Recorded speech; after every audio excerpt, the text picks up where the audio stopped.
I kind of felt that the history of abolition was covering over something really important that wasn't being talked about, but I didn't know what it was. The history of abolition can't be the only history of this place. The work that I'm doing as a fellow here has to do with really kind of local history.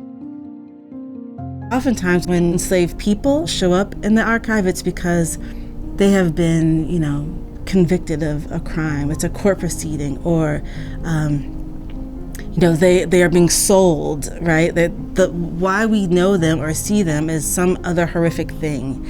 And so being able to recognize that and move through a kind of tenderness that lets me witness them as opposed to study them. And it helped me think about a methodology that I coined called the methodology of tenderness. And that's my approach to thinking about slavery and enslaved people. One of the first texts that I uncovered was Sylvester Judd's History of Hadley. Other resources are ads, like runaway slave ads, estate sales when people have died and part of their estate includes enslaved people. An enslaved woman like Hannah, who was enslaved in Northampton, we get to see her in the court record because she is accused of fornication, because she became pregnant and had a baby and she was not married. But enslaved people had no way to actually be married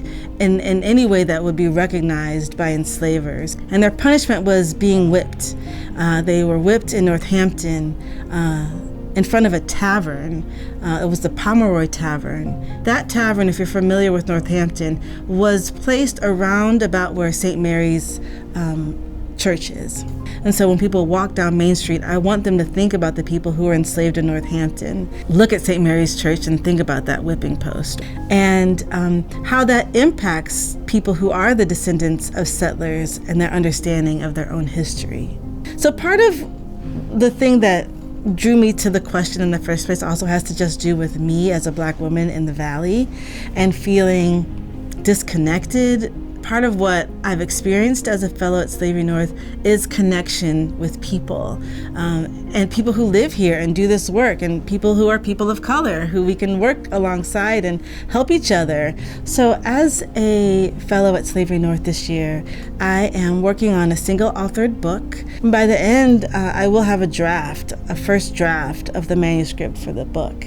After this book is out, I think these questions I will still be wrestling with, and I hope that all of us will still stay connected and continue to support each other's research and projects in the years to come.